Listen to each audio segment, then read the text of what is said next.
humanos? Los derechos humanos son los derechos que tienes simplemente por el hecho de ser humano, como el derecho a vivir en libertad, al expresarte libremente, al ser tratado con igualdad. Estos le corresponden a todo el mundo, a niños, jóvenes, personas mayores, ricos, pobres, africanos, asiáticos, europeos, americanos, cristianos, musulmanes, ateos, el vecino, tu padre, tu madre y tú.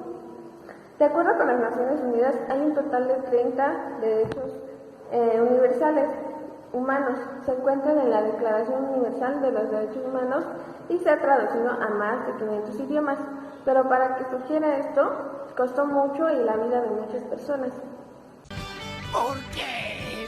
¿Por qué? ¿Por qué? Al principio no existían los derechos humanos, pero por una persona llamada Ciro el Grande, después de conquistar Babilonia, anunció que todos los esclavos eran libres y podían elegir su religión sin importar a qué grupos pertenecieran, y documentaron sus palabras en una lápida de barro conocida como el cilindro de Ciro, y así nacieron los derechos humanos. Esta idea se extendió a Grecia, la India y en Roma, y se dieron cuenta que las personas se harían ciertas leyes sin que se les pidiera y le llamaron la ley natural, pero aún así seguía siendo rompida por los que querían poder.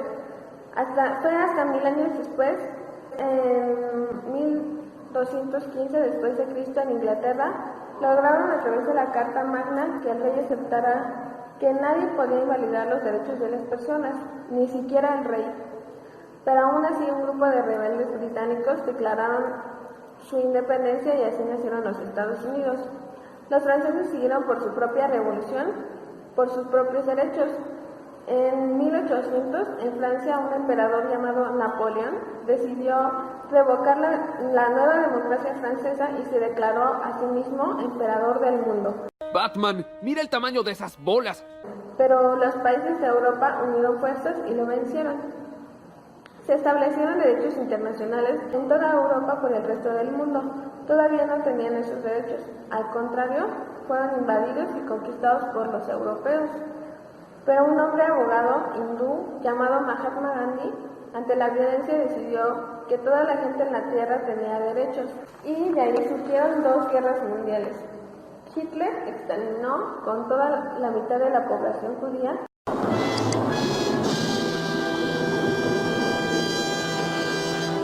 En la tierra, con sus campos de concentración, y el mundo estaba desesperado por un cambio. Así, los países se unieron y formaron las Naciones Unidas en 1945, y su propósito era reafirmar la fe en los derechos humanos fundamentales, en la dignidad y el valor de una persona humana. Debemos entender que el mundo está formado por diversas culturas, países y personas, y que más allá de estas diferencias tenemos un rasgo en común. ¿Cuál es? Pues que las personas nacen libres e iguales en dignidad de derechos. Así dice el artículo 1 de la Declaración Universal de los Derechos Humanos, el 10 de diciembre de 1948. Ya que él era el más valiente y el más apuesto de todo el reino. Los derechos humanos se han convertido en uno de los términos más importantes en la historia de la humanidad. Pero, ¿qué son realmente los derechos humanos?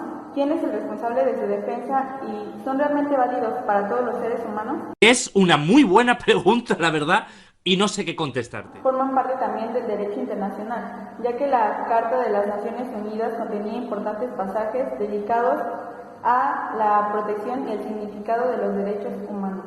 En 1966, la ONU aprobó otros 2 instrumentos internacionales, el cual es el Pacto Internacional de Derechos Civiles y Políticos y el Pacto Internacional de Derechos Económicos, Sociales y Culturales.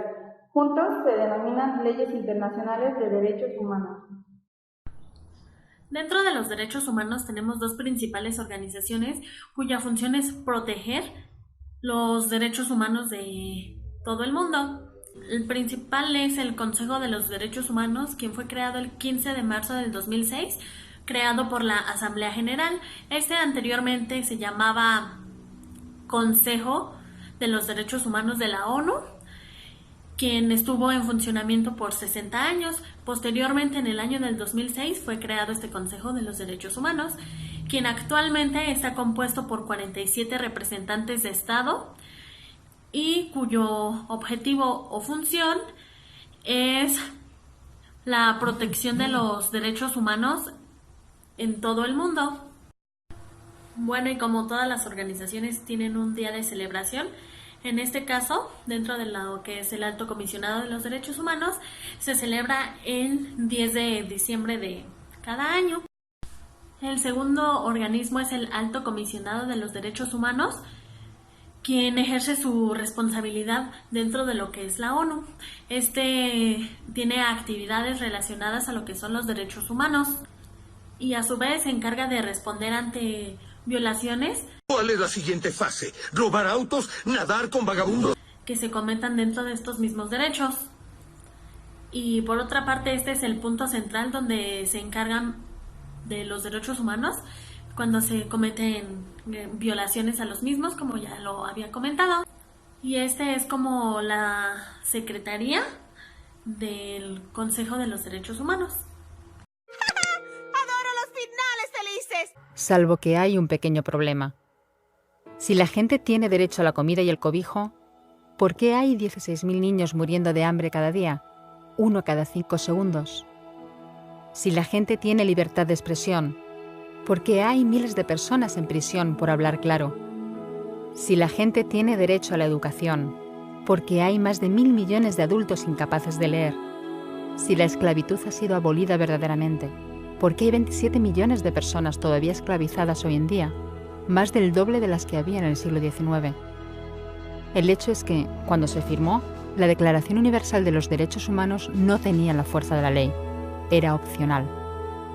Y a pesar de muchos más documentos, convenciones, tratados y leyes, todavía es poco más que palabras en una página. Así que la cuestión es, ¿quién hará que esas palabras sean una realidad? Cuando el Dr. King se manifestó en pro de la igualdad racial, se estaba manifestando por los derechos que las Naciones Unidas habían garantizado hacía casi 2 décadas. Pero con todo, se manifestó. Cuando Nelson Mandela defendió la justicia social en la década de 1990, su país ya había estado de acuerdo en abolir esa discriminación desde hacía ya casi 40 años. Pero con todo, él luchó. Los que luchan hoy en día contra la tortura, la pobreza y la discriminación no son gigantes o superhéroes. Son gente, niños, madres, padres, maestros, individuos librepensadores que se niegan a quedarse callados, quienes se dan cuenta de que los derechos humanos no son una lección de historia, no son palabras en una página, no son discursos, ni anuncios, ni campañas de relaciones públicas. Son las elecciones que hacemos cada día como seres humanos. Son la responsabilidad que todos compartimos, de respetarnos mutuamente, ayudarnos y proteger a los necesitados. Como Eleanor Roosevelt dijo, ¿dónde empiezan después de todo los derechos humanos universales? En pequeños lugares cerca de casa, tan cerca y tan pequeños que no pueden verse en los mapas del mundo.